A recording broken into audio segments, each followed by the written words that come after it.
Amém. Boa noite, irmãos. Graça e paz, Deus abençoe você nessa noite. Que bom estarmos aqui para adorar ao Senhor, para louvar o nosso Deus juntos. E é com muita alegria que a gente pode se reunir, não é, presencialmente e podermos começar a retomar as nossas atividades como igreja. Falando nessa retomada, amanhã eu quero encorajar você a participar de um tempo de oração. Nossa reunião de oração mensal, que vai acontecer aqui na igreja, presencialmente, às 19 horas. Então, eu queria convocar você, chamar você mesmo, te encorajar. É uma vez no mês, uma noite no mês, uma segunda-feira, mensalmente, em que nós nos dedicamos a juntos aqui, no mesmo local, apresentarmos ao Senhor nossas orações, nosso clamor, nossa necessidade. Então, eu quero encorajar você a participar conosco, a estar aqui, orar conosco para esse tempo de intercessão. Amém? Então amanhã, segunda-feira, às 19 horas, se Deus quiser, faça esse esforço para estarmos juntos. Vamos abrir a palavra do Senhor? Quero convidar você a abrir sua Bíblia comigo em João, capítulo de número 15. Nós temos caminhado nessa pequena série de mensagens que será a nossa série do mês de julho. Mês de agosto está chegando, é o mês de aniversário da nossa igreja, mês de nós celebrarmos mais um ano de IPE. E nesse mês de julho nós temos caminhado sobre esse tema, a videira verdadeira. Essa é a nossa série em João, capítulo de número 15. E hoje eu quero convidar você a que me acompanhe numa leitura a partir do versículo de número 12.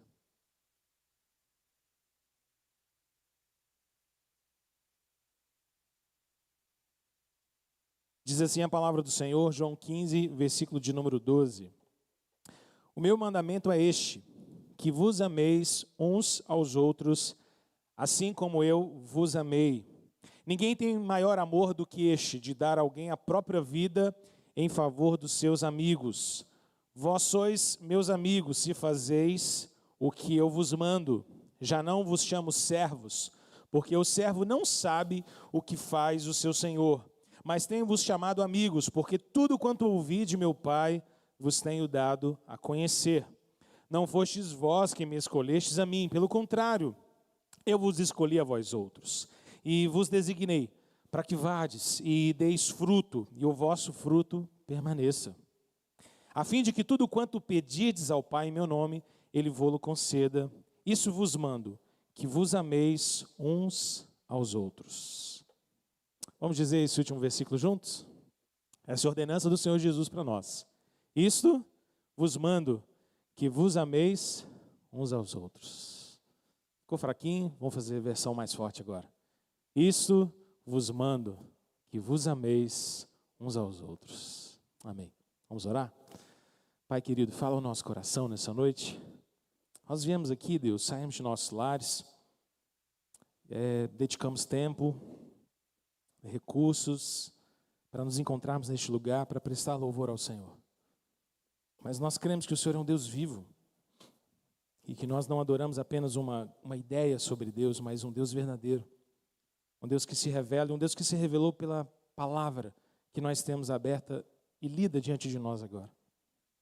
E nós queremos ainda mais, Senhor, que por meio do Teu Santo Espírito, nossos olhos espirituais podem ser abertos e nós podemos compreender mais do que uma simples leitura é capaz de nos mostrar. Porque o Senhor pode produzir em nós uma compreensão espiritual. Deus, então nós te rogamos nesse momento, torna, Senhor, esse tempo de meditação da palavra um encontro sobrenatural com a voz do Senhor a nós. E que saiamos todos daqui essa noite nos sentindo um pouco mais edificados pelo Senhor. Pelo Senhor. Porque é tão bom saber que nós viemos te adorar, mas somos também abençoados por ti todas as vezes que o fazemos. Oh Deus, fala conosco essa noite, em nome de Jesus. Amém. Amém. Irmãos, eu me lembro certa feita com mais ou menos uns 8 a 10 anos de idade.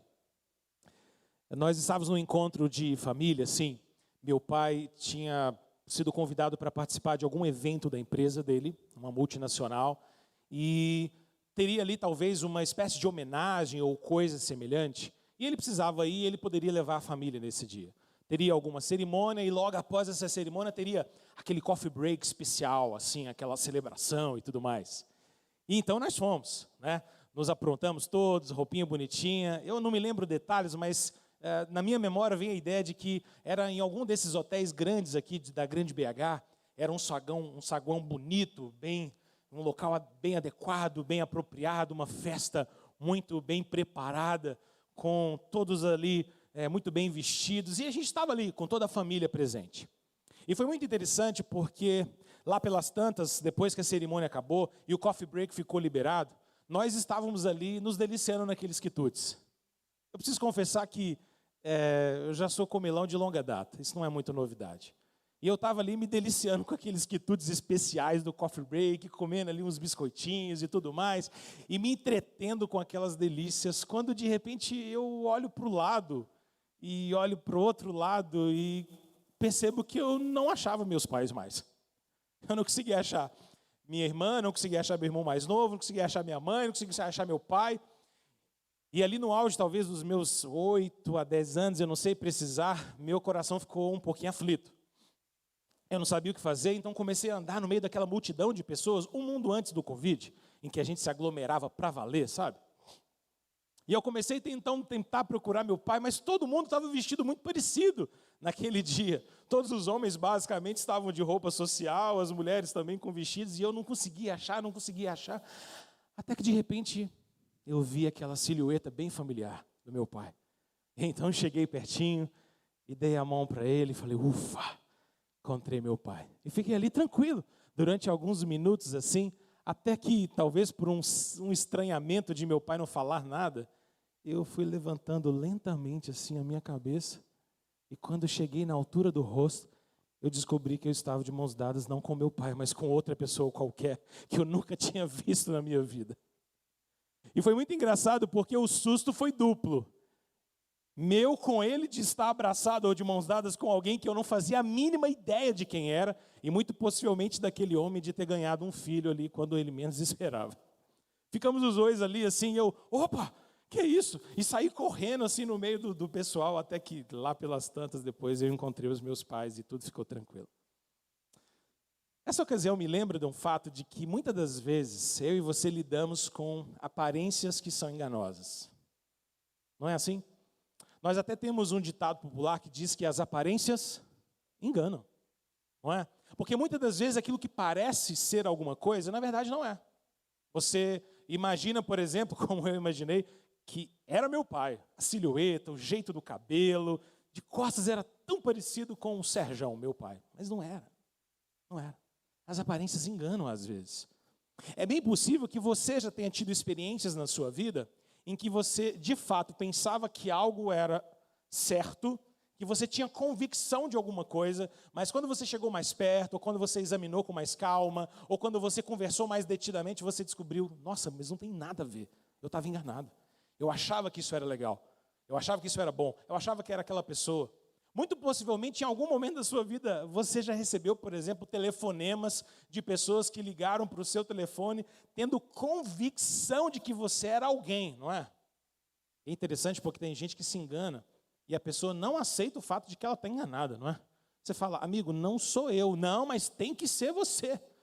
Assim, cara, você está ligando com muita convicção, mas eu tenho que te dizer, não sou eu essa pessoa. Aparências enganam, gente. Aparências enganam mesmo, para valer. E é interessante porque esse texto que nós lemos aqui nessa noite, em especial dos versículos de número 12 ao versículo de número 17, esses versículos nos falam exatamente sobre esse assunto. Jesus está aqui nos ensinando o fato de que as aparências enganam. Esse é o ensino desse texto. Eu vou te explicar. Você se lembra que todo o discurso do capítulo de número 15 de João acontece quando Jesus se reúne com seus discípulos para a última ceia. Isso começa alguns capítulos antes, quando Jesus manda que os discípulos preparem uma ceia para que eles pudessem celebrar a Páscoa. E nesse ambiente, Jesus então lava os pés dos seus discípulos, Jesus dá a eles várias instruções a respeito do reino de Deus, a respeito das coisas que iriam acontecer. Jesus então celebra a Páscoa com eles, ensina-os sobre a ceia do Senhor, esse encontro de Jesus, as últimas palavras de Jesus com os seus discípulos. E nesse momento, Jesus então está lidando com aqueles discípulos mais íntimos, mas ao mesmo tempo, Jesus está lidando também com o traidor. Você se lembra que no meio dos discípulos havia um que aparentemente era discípulo de Jesus, mas que de fato não era. Aparentemente, Judas era um discípulo fiel. Aparentemente, Judas também tinha caminhado com Jesus durante 3 anos. Provavelmente, Judas sabia falar a respeito de Jesus, sabia contar sobre os milagres de Jesus. Judas era responsável até mesmo pelas finanças das ofertas que eram recebidas por Jesus. Aparentemente, Judas era um discípulo. Mas lembre-se, as aparências enganam. E no final das contas, Judas acaba saindo daquela ceia não como um discípulo fiel para fazer alguma coisa que o Senhor Jesus tivesse mandado fazer, mas ele sai de lá como um traidor, para negar Jesus, trair Jesus, vender Jesus. E no final das contas, Jesus é crucificado também por causa da traição de Judas. E é interessante que nesse contexto, Jesus conta uma parábola. Essa parábola foi muito bem explorada pelo pastor Pedro na semana passada. A parábola que Jesus conta é a respeito de uma videira, de um agricultor e seus ramos. Se você participa de algumas das nossas GFs, você deve ter discutido bastante sobre isso durante essa semana. Na parábola que Jesus conta, dos versículos 1 até o versículo de número 11, Jesus fala sobre uma videira, uma árvore. Ele diz, olha, essa árvore sou eu. E vocês, meus discípulos, são ramos. E o meu pai é o agricultor. O meu pai cuida dessa árvore. E quando o meu pai examina os ramos, ele define aqueles ramos que são frutíferos, e os que são frutíferos ele poda, para que eles possam crescer mais, ter mais vigor, frutificar mais. Mas quando ele examina ramos e percebe que alguns ramos estão mortos, eles não frutificam, eles não dão fruto, ele simplesmente corta. E eles não pertencem mais àquela videira. Essa é a analogia que Jesus conta. É interessante porque quando a gente olha para essa parábola que Jesus nos contou no início do capítulo 15, nós temos que entender que a lição central dessa parábola é nos ensinar de que frutificar é uma marca fundamental de um verdadeiro ramo. Se eu e você estamos em Jesus, nós temos que dar frutos. Se nós estamos na videira verdadeira, nós precisamos dar frutos. Se nós não dermos frutos, isso é um sinal, é um atestado de que possivelmente nós somos ramos que estão mortos e precisam ser cortados. Entenda, o que Jesus está nos ensinando com essa analogia, com essa parábola, é simplesmente um critério, irmãos, para a gente poder entender o que significa o verdadeiro discipulado. Ser discípulo de Jesus é frutificar. Viver uma vida sem frutos, uma vida sem vigor espiritual em Cristo, é sinônimo de que nós estamos falsamente ligados a essa videira. E a lição é sempre a mesma. Cuidado, porque as aparências enganam. Tem mais ou menos, talvez uns 3 ou 4 meses, eu e minha família estávamos na casa da minha mãe, em Lagoa Santa. E lá é um local, uma espécie de um condomínio fechado, e tem muitas árvores, muitos locais assim onde você pode passear. E então eu juntei os meninos e falei, Thalita, bora sair com os meninos porque hoje nós vamos fazer uma aventura. Vamos fazer uma aventura, vamos sair para fazer uma aventura. E a aventura de hoje eu vou ensinar para vocês a subir em árvores. Vamos subir em árvore. Vamos aprender a subir em árvore. E subir em árvore é uma coisa muito gostosa. É muito legal você subir, estar ali nos galhos. Eu queria ensinar isso para os meninos. Vamos lá, vamos brincar, vamos subir. Com vigilância dos pais, a gente ali escolhendo. E a gente saiu e fomos atrás, então, de algumas árvores que fossem fáceis de subir. Aquelas que têm um galho bem tranquilo, fácil de escalar ali, da gente subir. Foi muito legal. Então, nós fomos numa primeira, os meninos subiram, a gente se divertiu bastante e tal, desceram. Vamos para outra, fomos nos desafiando de uma em uma. Até que, de repente, a gente achou uma árvore que ficava num caminhozinho assim. E ela era perfeita, porque ela era muito baixa. Mas muito baixinha mesmo, aquele tipo de árvore que você consegue alcançar praticamente todos os galhos só levantando as suas mãos. E aí, quando eu olhei para aquela árvore, eu falei assim, perfeita essa árvore. Vai ser ótimo a gente brincar aqui. Paramos lá, tinha uma sombrinha gostosa, e a gente começou a brincar, os meninos subindo na árvore, e a gente se divertindo ali, estava muito legal. Até que, de repente, uma vizinha do lado ouviu o barulho, ela deve ter imaginado, então, que a gente estava de fato subindo na árvore, e ela gritou sutilmente, sem nenhum exagero, sem exaltar a voz, cuidado com a árvore! Foi bem sutil. cuidado, que esses galhos não são confiáveis. E aí a gente deu uma paralisada assim. Você tá bom, obrigado. Ela, de nada. E pronto. Uma conversa sutil, né? Gritos por entre muros. Mas foi ótimo ela ter falado isso, porque quando ela falou, a gente falou assim, tá bom, então vamos ficar mais cuidadosos. A gente já estava cuidadoso, mas ela deu essa dica, cuidado, conheça essa árvore. E de fato, quando os meninos começaram a brincar, a gente estava brincando, a árvore dava mais ou menos essa altura, eles estavam ali na nossa mão, eu percebi que tinha alguns galhos assim, vamos deixar esses galhos para lá, vamos nesses aqui que estão mais firmes. E a gente ficou brincando naqueles mais firmes. Brincamos, foi ótimo, fomos embora para casa. Mas quando eu olhei e comecei a pensar naquela árvore, e quando eu penso nisso, à luz do que Jesus está falando, faz a gente pensar que aparentemente galhos podem estar bem saudáveis. Mas se você examinar com calma, talvez eles sejam ocos e podres e sem vida. Você consegue entender o que Jesus está dizendo para nós, então, nessa parábola do capítulo de número 15? Toma cuidado, porque se um ramo não produzir fruto, é porque ele está morto. Ele não aguenta nem sequer ser podado. Ele vai acabar sendo cortado e jogado fora. Agora, no texto que nós estamos lendo essa noite, Jesus muda completamente a figura. Jesus para de falar sobre árvores, Jesus para de falar sobre ramos, e Jesus começa a falar sobre um outro conceito que eu e você compreendemos muito perfeitamente. Jesus começa a falar sobre amizade. Eu não sei se você já notou na leitura, mas dos versículos 12 até o versículo 17, Jesus começa a falar sobre sermos amigos dele, sobre a verdadeira amizade com Cristo. É interessante porque o que Jesus está fazendo aqui é usar palavras diferentes para dizer a mesma coisa. Jesus está nos dizendo que nós somos ramos de uma árvore, nós somos ramos na videira que é Ele, nós somos discípulos dele, nós somos seus amados, nós somos seus amigos.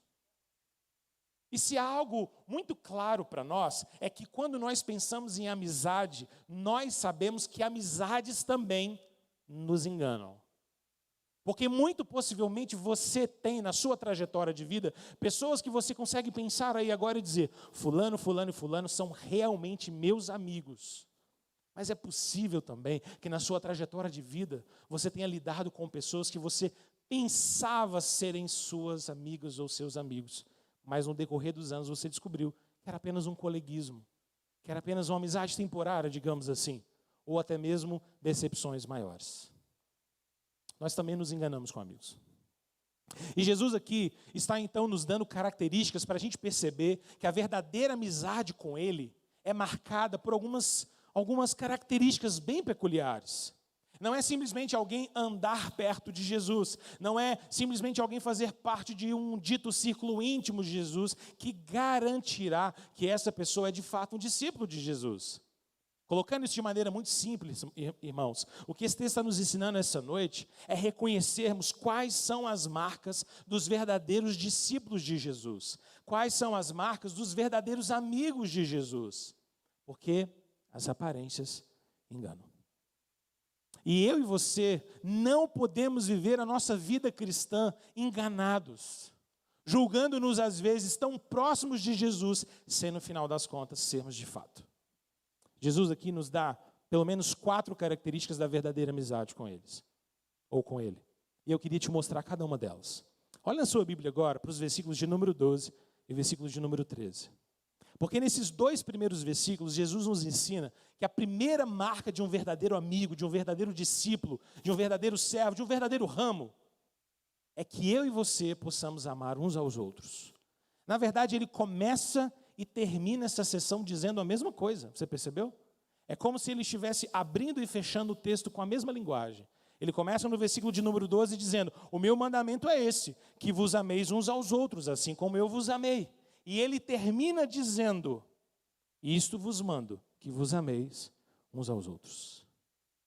O que Jesus está nos dizendo aqui, irmãos, é que de fato, se nós quisermos ser discípulos do Senhor Jesus, se nós somos de fato discípulos do Senhor Jesus, amigos dele, próximos dele, o amor pelo próximo, o amor uns pelos outros precisa ser uma marca do nosso coração. Jesus já havia dito isso para os seus discípulos naquela mesma noite. Volte na sua Bíblia para o capítulo de número 13, o versículo de número 34. Olha o que o Senhor diz no capítulo 13, versículo de número 34. Naquela noite o Senhor Jesus já tinha tocado nesse assunto. E ele havia dito o seguinte: novo mandamento vos dou, que vos ameis uns aos outros, assim como eu vos amei, que também vos ameis uns aos outros. E ele continua, ele diz: nisto conhecerão todos que sois os meus discípulos, se tiverdes amor uns aos outros. Você compreende o que Jesus está dizendo? Ele já havia dito isso nessa noite e agora ele está repetindo.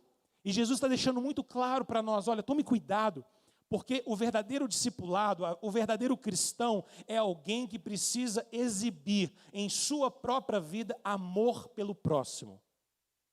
O amor uns pelos outros, assim como eu amei vocês, diz Jesus, precisa ser uma marca distintiva daqueles que se dizem discípulos do Senhor. É como se Jesus estivesse dizendo para nós: olha, não tem como dizer-se meu discípulo sem amor de verdade. Não dá. Não funciona. O verdadeiro cristão é aquele que exibe amor verdadeiro em sua própria vida. É interessante porque João ouviu isso dos lábios do Senhor Jesus. João relatou isso no seu evangelho para nós. Anos mais tarde, Jesus já havia morrido, ressurreto, e João escreve suas epístolas, e João parece ter compreendido perfeitamente bem isso. Olha na sua Bíblia, lá em 1 João, capítulo 3, versículo de número 16. Olha, o mesmo apóstolo, anos depois, Jesus já morto e ressurreto, elevado aos céus, reinando na glória. Olha como é que João consegue deixar isso tão impresso no seu coração, tão vivo no seu coração. 1 João, capítulo de número 3, versículo de número 16. Ele diz assim: nisso nós conhecemos o amor. Nisso nós conhecemos o amor. Que Cristo deu a sua vida por nós e devemos dar nossa vida pelos irmãos. João está repercutindo a mesma ideia que ele havia aprendido do Senhor Jesus naquela noite, partilhando daquela ceia e aprendendo sobre o verdadeiro discipulado. Jesus havia ensinado para João e agora ele está repetindo isso e dizendo: de fato, nós conhecemos o amor de Deus nisso, no fato de Jesus ter se dado por nós. E agora João repete isso na sua epístola de uma maneira muito clara. Olhe comigo ainda nessa epístola, 1 João, olhe comigo no capítulo de número 2. Olha o que João diz aqui para nós nos versículos 9 a 11. Ele diz assim: aquele que diz estar na luz e odeia seu irmão, até agora está nas trevas. Aquele que ama seu irmão permanece na luz e nele não há nenhum tropeço. Aquele que, porém, odeia seu irmão está nas trevas e anda nas trevas e não sabe para onde vai, porque as trevas lhe cegaram os olhos. Jesus está dizendo: olha, se eu odeio e não amo, então estou cego espiritualmente. Eu estou em trevas. Olha o que ele continua dizendo. Acompanhe comigo. Capítulo de número 3, versículo 10. Ele diz: nisso são manifestos os filhos de Deus e os filhos do diabo. Todo aquele que não pratica justiça não procede de Deus, nem aquele que não ama ao seu irmão. Um pouquinho mais. Versículos 14 e 15. Nós sabemos que já passamos da morte para a vida, porque amamos os irmãos. Aquele que não ama, permanece na morte. Todo aquele que odeia seu irmão é assassino. Ora, vós sabeis que todo assassino não tem a vida eterna permanente em si. Não é forte isso que João está dizendo? João está tomando aquele aprendizado do Senhor Jesus e aplicando de maneira muito clara e prática em nossa vida. Verdadeiros discípulos de Jesus amam. Verdadeiros amigos de Jesus exibem amor uns pelos outros. Irmãos, isso é uma espécie de meio para que eu e você possamos analisar o nosso próprio coração. Não existe cristianismo sem amor ao próximo. Não existe verdadeiro discipulado sem uma vida de doação, de compaixão, de amor pelos perdidos. É estranho, é engano pensarmos em alguém que se diz servo do Senhor Jesus, amar o Senhor Jesus, mas que não ama ninguém. Mas que não consegue perdoar, que odeia, que se ressente do mal facilmente, que se endurece no coração, que nunca se dispõe a doar, que nunca se dispõe a perdoar. É estranho. Jesus está dizendo para os discípulos: cuidado, as aparências enganam. Talvez tenha muita gente dizendo: eu amo o Senhor Jesus, mas não consegue amar o próximo. Não é? É interessante como, na nossa cultura, é tão mais fácil a gente sempre se colocar como pessoas que supostamente amam aqueles que estão distante de nós e que não podem ser alcançados pelo nosso amor, e muitas das vezes negar o amor para aqueles que estão exatamente ao nosso lado. É muito fácil amar alguém que eu não preciso amar na prática. É muito fácil amar alguém com quem eu não preciso me encontrar, que eu não preciso abraçar, para que eu não preciso doar. É mais fácil, porque é só teórico. E Jesus está dizendo, cuidado, porque esse é um critério. Verdadeiros discípulos amam. Mas Jesus nos dá um segundo critério aqui. E esse segundo critério aparece no versículo de número 14. No versículo de número 14, Jesus nos ensina um segundo critério. E o segundo critério de verdadeiros amigos e discípulos de Jesus é a obediência. O primeiro é que tenhamos amor uns pelos outros, e o exemplo maior ele já nos deu. Ele deu a sua vida em favor de cada um de nós, é o que ele diz no verso 13. Mas agora no versículo 14 ele diz, a segunda característica ou a segunda marca é que verdadeiros discípulos são aqueles que obedecem. O versículo diz de maneira muito direta, vós sois meus amigos se fazeis o que eu vos mando. É interessante porque Jesus está nos dizendo, olha, você é meu amigo quando você se submete a mim. Percebe que a relação de Jesus como nosso mestre, como nosso Senhor, é mantida. E ele diz, olha, se vocês de fato querem ser meus amigos ou são meus amigos, vocês precisam me obedecer. A palavra de Deus, irmãos, a desobediência é sempre tratada como o coração do pecado. Porque foi pela desobediência de um só homem que o pecado entrou no mundo. Paulo diz isso em Romanos capítulo de número 5. Foi pela desobediência de um só homem que o pecado veio a todos nós. E manchou a todos nós e marcou a todos nós. A desobediência é o coração do pecado. Não existe nada mais difícil para um pai, por exemplo, ou para uma mãe, ter que lidar com um filho desobediente. Um filho que se rebela. É duro, é difícil, é desafiador, é doloroso, é custoso para os pais.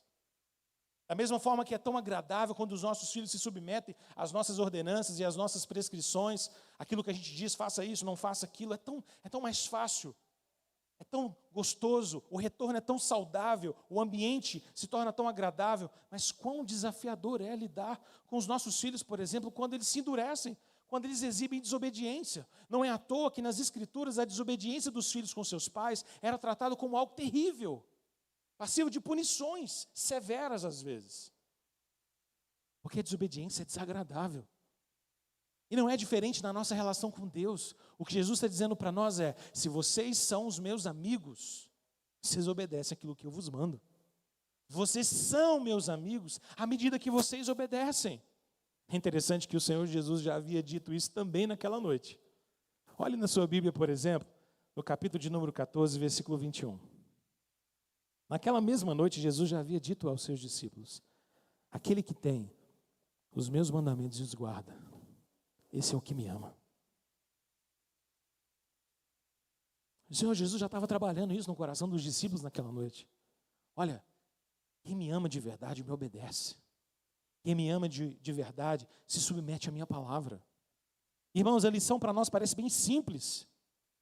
Bem simples. A prova do nosso amor pelo Senhor Jesus, o atestado da nossa fidelidade, do nosso amor ao Senhor Jesus, é que eu e você nos submetamos a Ele de maneira obediente. Sem obediência à palavra de Deus, aos mandamentos do Senhor, não existe verdadeira amizade com Jesus. Jesus aqui está jogando por terra, quebrando completamente a possibilidade de um falso discipulado. Está dizendo, olha, cuidado, aparências enganam. Nem todo mundo que diz Senhor, Senhor, me obedece de fato. Nem todo mundo que se diz cristão, me obedece de fato. Nem todo mundo que diz eu amo Jesus, obedece minha palavra de verdade. Vocês são meus amigos quando vocês fazem aquilo que eu vos mando. A obediência é uma marca fundamental, importantíssima de verdadeiros discípulos e de verdadeiros amigos do Senhor Jesus. A verdadeira amizade com o Senhor Jesus é exibida por um coração temente e obediente, que se submete à palavra de Deus e às ordenanças do Senhor, ainda quando o nosso coração está doido para desobedecer. Senhor, eu me submeto à tua voz. Senhor, eu me coloco debaixo da tua orientação. Isso é tão difícil, mas eu me submeto. Eu tenho vivido dias tão difíceis, mas eu me submeto. Eu tenho ficado tão desalentado, desamparado, mas eu me submeto à tua voz. Só um evangelho fácil propõe a ideia de discípulos que não são obedientes. Hoje nós temos vivido num mundo uma imagem de Jesus que é muito palatável para o mundo. Porque é um Jesus que não exige nada. Um Jesus amoroso, um Jesus que dialoga, um Jesus inclusivista, um Jesus politicamente correto. E a característica desse Jesus que está sendo vendido na nossa cultura é porque esse Jesus oferece amizade sem oferecer discipulado. Garante salvação sem exigir obediência. Garante intimidade sem nos chamar ao verdadeiro compromisso. Mas isso não é o Jesus da palavra. O Jesus da palavra é aquele que diz para nós: os meus verdadeiros discípulos e amigos amam uns aos outros. Os meus verdadeiros discípulos e amigos obedecem à minha voz. Mas ele nos dá uma terceira característica. Versículo de número 15. No versículo de número 15, Jesus nos ensina que além de amarmos uns aos outros e obedecermos a sua palavra, como discípulos, o que nos distingue e o que nos marca é o fato de que verdadeiros discípulos conhecem o Senhor Jesus. Aqui Jesus nos dá, talvez, uma afirmação mais extraordinária sobre a nossa comunhão com Ele. Porque Ele começa dizendo: já não vos chamo servos, porque o servo não sabe o que o seu Senhor faz, mas tenho-vos chamado amigos, porque tudo quanto ouvi do meu Pai, eu tenho-vos dado a conhecer. É maravilhoso Jesus dizer isso. Preste atenção, Jesus não está dizendo que eu e você não seremos mais servos dele. Ele não está dizendo que ele não é mais o nosso Senhor. Não faria sentido, porque o resto do texto todo, o próprio versículo 14, ele diz: vocês são meus amigos quando fazem o que eu te mando. Ele continua sendo o Senhor. Mas Jesus está dizendo agora para nós que o nosso relacionamento com Ele não é apenas de servo com o Senhor, mas é também um relacionamento de amigos. Porque servos apenas, eles não sabem tudo que os seus senhores fazem. Quando você tem alguém que trabalha com você, essa pessoa não necessariamente tem liberdade na sua casa, sabe tudo o que você faz. Não é assim. Se você contrata alguém externo para fazer um serviço na sua casa, você delimita algumas coisas, não é? Você estabelece alguns limites, algumas intimidades que podem ser tomadas e outras não. E aquele empregado, aquela pessoa que está prestando aquele serviço, aquele servo no contexto de Jesus, não sabe tudo que o seu Senhor faz. Mas quando um servo se torna, por exemplo, um grande amigo, quando alguém que trabalha comigo se torna também alguém próximo de mim, a intimidade se torna maior. Muito possivelmente você tem amigos na sua vida com os quais você tem uma liberdade enorme, não é? Possivelmente pessoas que chegam na sua casa e que não tem que fazer muita sala para elas. Não tem que ficar muito cheio de toques, não é assim? Às vezes as pessoas chegam na sua casa, já se sentem mais à vontade, você é de casa, senta aí, não vou ficar fazendo sala para você não. Você já atende a porta meio com o cabelo bagunçado, você já está acostumado aqui em casa, fica à vontade, tiver com fome tem um negócio ali, a água você já sabe onde é, mas à vontade. Amigos sabem das coisas que os outros cogitam e Jesus está dizendo: eu não vos chamo mais servos, eu chamo vocês de amigos, porque tudo aquilo que o Pai me revelou, eu vos fiz conhecer. Verdadeiros discípulos conhecem o Senhor Jesus. E é maravilhoso o fato de que o próprio Senhor Jesus nos garante essa amizade, essa intimidade, esse conhecimento que não depende de nós queremos conhecer, mas dele se revelar a nós. Se você olhar no próprio texto que nós temos diante de nós, o Senhor Jesus nos ensina isso. Olha comigo em João 15, versículo 26. No versículo 26, Jesus diz: olha, quando porém vier o Consolador, que eu vos enviarei da parte do Pai, o Espírito da verdade, que dele procede, esse dará testemunho de mim. Interessante que Jesus diz: olha, vocês que são meus discípulos, vocês vão receber o Espírito da promessa, e ele vai ensinar sobre mim, ele vai falar a meu respeito, ele vai revelar coisas a vocês, ele vai instruir seu coração, porque verdadeiros discípulos conhecem o Senhor Jesus. Deixa eu fazer uma pergunta para você. Você já se sentiu guiado ou guiada na sua vida espiritual em algum momento? Sim ou não? Balança a cabeça aí para a gente ver. Você já teve um momento de leitura da palavra? Um momento devocional, talvez na sua casa, no seu quarto? E depois que você terminou de ler a palavra, meditou na Escritura e teve um tempo de oração, você sentiu que realmente Deus estava direcionando você? Já teve essa experiência?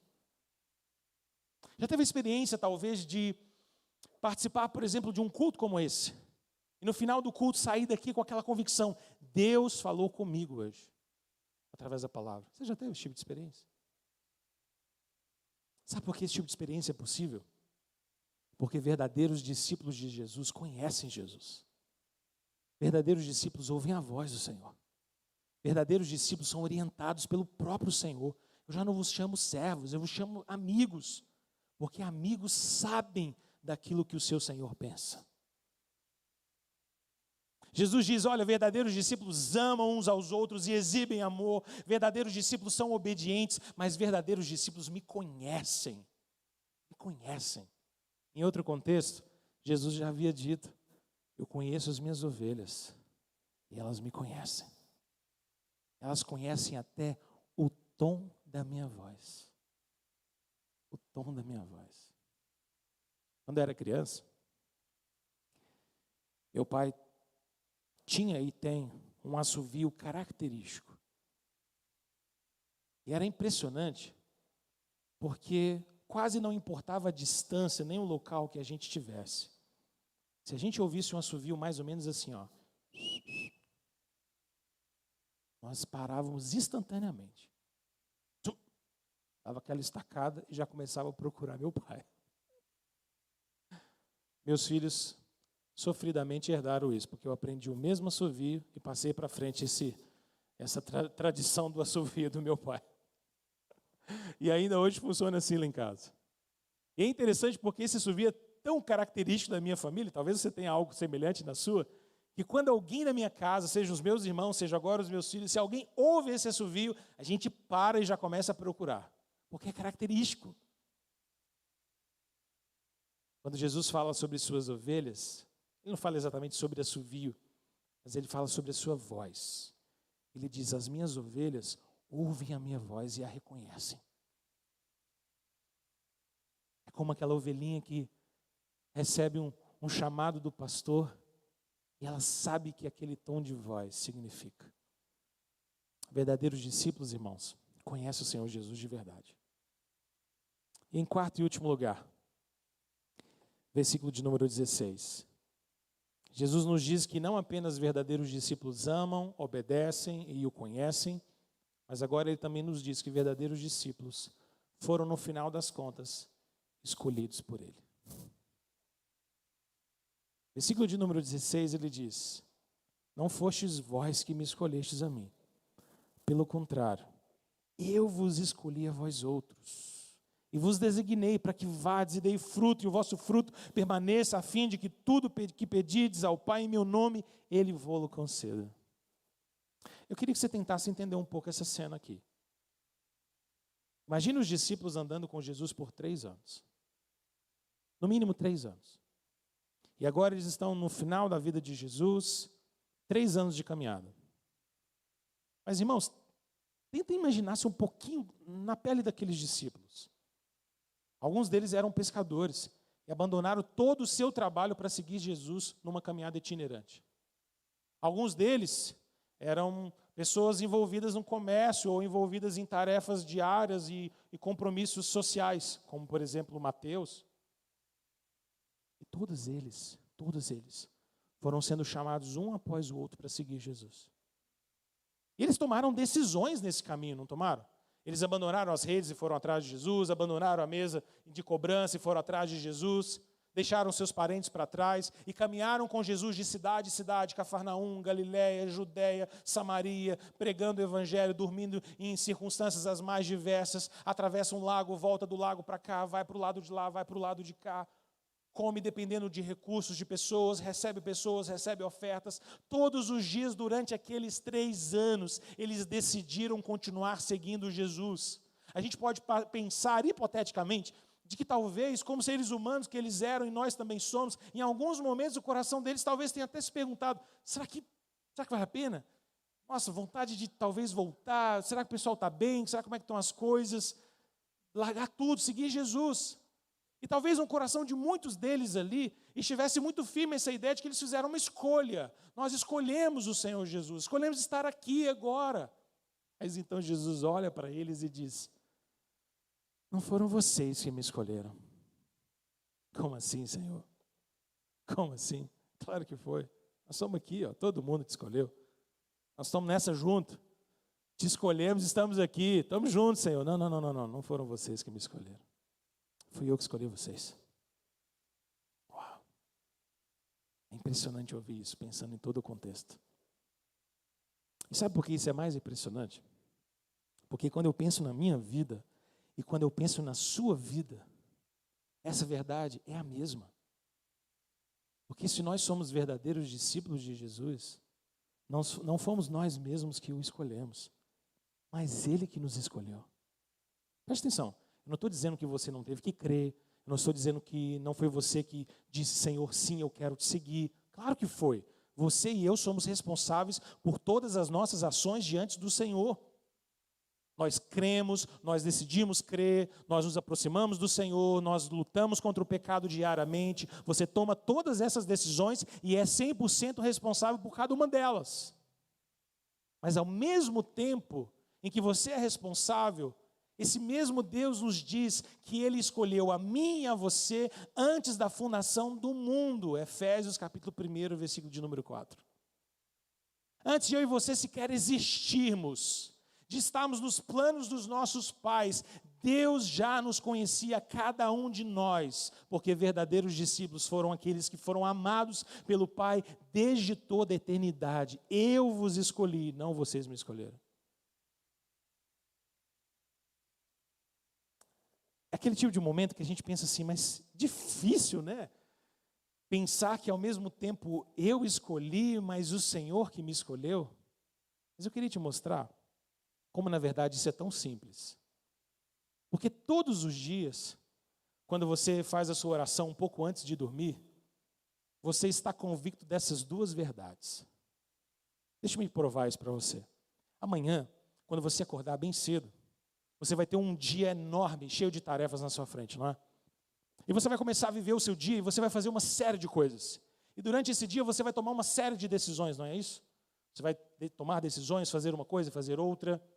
Você vai assinar papéis, comprar coisas, vender coisas, arrumar aquilo, trocar alguma coisa de lugar. Você tomará decisões durante todo o dia, em que você será completamente responsável por elas. Não é isso? É muito possivelmente também que amanhã Deus te dê vários livramentos e você comece a perceber que por ter deixado de fazer alguma coisa, tal coisa não aconteceu, ou porque você foi mais cuidadoso com algo, determinada coisa foi favorável a você. Mas quando chegar no final do dia e você for fazer uma oração, você não vai orar agradecendo ao Senhor por quão genial você foi nas suas escolhas, vai. Você vai se ajoelhar no seu quarto e falar, Senhor, não sei nem por que eu estou de joelhos, na verdade. Porque esse dia, eu fui extraordinário. As minhas escolhas foram demais. Pensa bem, Deus. Talvez do céu o Senhor esteja olhando para mim pensando, cara, que criatura boa. Que menino lindo. Escolhas fantásticas. Senhor, quão bom eu sou.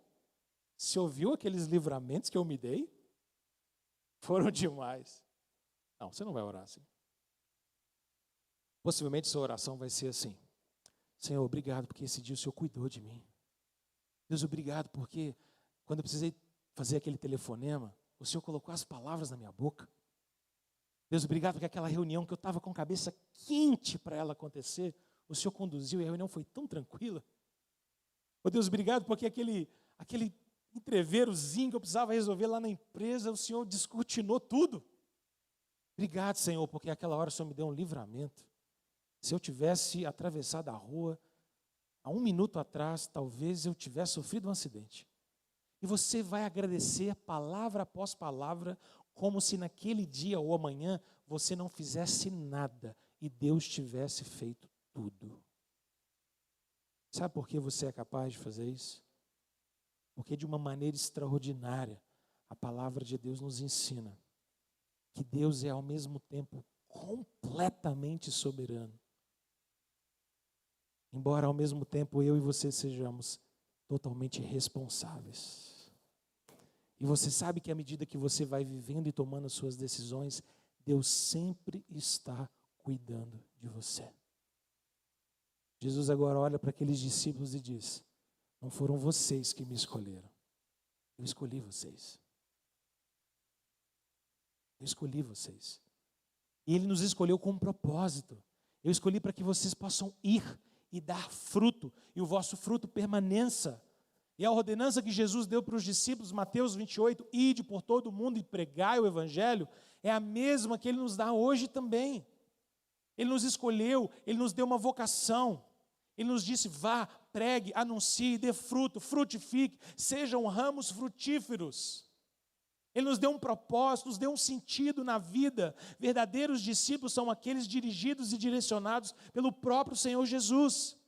E é mais extraordinário porque Jesus nos escolheu, nos comissionou e nos garantiu a capacitação para cumprir todas as coisas. Ele termina o versículo 16 dizendo: para que tudo aquilo que vocês pedirem ao Pai em meu nome, Ele vô-lo conceda. Eu não sei se você faz as suas orações com a convicção que Jesus queria que você tivesse no final do versículo 16. Eu tenho a impressão de que muitos cristãos não têm essa convicção que Jesus queria que nós tivéssemos. Porque Jesus diz: eu vos escolhi, não vocês, para que vocês possam ir e dar fruto, e tudo que vocês pedirem ao Pai em meu nome, Ele vô-lo conceda. Jesus nos deu um sentido e nos deu o recurso. Verdadeiros discípulos são aqueles que amam, são aqueles que obedecem, são aqueles que conhecem Jesus e são aqueles que foram escolhidos e designados por Ele. Irmãos, esse texto é aquele texto que está dizendo assim para nós: cuidado para quem você está dando a mão, porque talvez no meio dessa festa do mundo, a gente acabe dando a mão achando que estamos dando a mão para Jesus. Mas as aparências enganam. Porque dar a mão para Jesus, caminhar com Ele, ser guiado por Ele, envolve amar, envolve obedecer, envolve conhecer e envolve ter sido escolhido por Ele, comissionado por Ele, capacitado por Ele. Vamos olhar para esse texto, examinar o nosso coração? Eu não queria que essa noite você saísse daqui pensando: é mesmo, né? Nem todo mundo é discípulo de Jesus. Não. Eu queria que você saísse daqui essa noite pensando: será que eu tenho essas características? Será que eu tenho amado? Será que eu tenho sido obediente? Será que eu tenho um conhecimento íntimo de Jesus para valer? Será que eu me sinto e me entendo e compreendo como alguém escolhido, chamado e capacitado pelo próprio Senhor? São marcas não para a gente sair por aí analisando uns aos outros, mas sobretudo para analisarmos o nosso próprio coração. Amém? Vamos orar por isso? Quero convidar nossos irmãos, nossa equipe de louvor, para nós cantarmos ao Senhor na sequência. Mas eu queria te convidar a orar, a examinar o seu coração. Essa é uma mensagem muito simples, mas ao mesmo tempo necessária. Necessário para a gente analisar o nosso coração. Porque as aparências enganam. Porque religiosidade engana. Porque uma superficialidade cristã engana. E o Senhor Jesus quer que eu e você sejamos ramos produtivos. Jesus quer que eu e você sejamos crentes de verdade. Vamos colocar a nossa vida diante dele? Se você puder, fique em pé um pouquinho, já nos preparando para cantar também ao Senhor. Coloque seu coração diante do Senhor agora. Pergunte a Ele: Deus, eu tenho crescido em amor? Eu tenho crescido em te obedecer? O amor é real na minha vida, eu tenho amado pessoas, me entregado por elas, doado meu tempo, meu recurso, minha vida. eu tenho te obedecido, eu tenho buscado te conhecer na intimidade, eu tenho realmente te obedecido, Senhor, e seguido aquilo que o Senhor tem para a minha vida. Examine seu coração. Deus, nós olhamos para esse texto, Senhor, como uma espécie de check-up para nós. Uma espécie de check-up da nossa alma, da nossa vida com o Senhor. Porque o Senhor está nos fazendo olhar para esse texto e pensar sobre, de fato, cada um de nós na qualidade de discípulos do Senhor Jesus. Se de fato, Deus, temos sido amigos verdadeiros do Senhor. Oh Deus, nos dá a capacidade de examinar o nosso coração. De compreender, oh Deus, se a cada dia temos crescido em amor uns pelos outros, em obediência, em intimidade, em te seguir e te buscar. Deus, faz de nós cada vez mais uma igreja discípula do Senhor, que te obedece, que te segue, que as marcas de Jesus, que as virtudes de Jesus, que o caráter do Senhor Jesus estejam estampados em nós, ó Deus, a cada dia. Que domingo após domingo, Senhor, pela Tua palavra, sejamos eu e meus irmãos amadurecidos para que Jesus seja formado em nós. E nós nos tornemos cada vez mais discípulos íntimos do Senhor. Oh Deus, dá-nos a graça, Pai, de não vivermos enganados, de não vivermos uma religiosidade externa. Oh Deus, em nome de Jesus, que eu e meus irmãos jamais possamos dar a mão assim para o mundo, mas sempre estar de mãos dadas com o Senhor. Essa é a nossa oração, o nosso clamor em nome de Jesus. Amém. Amém.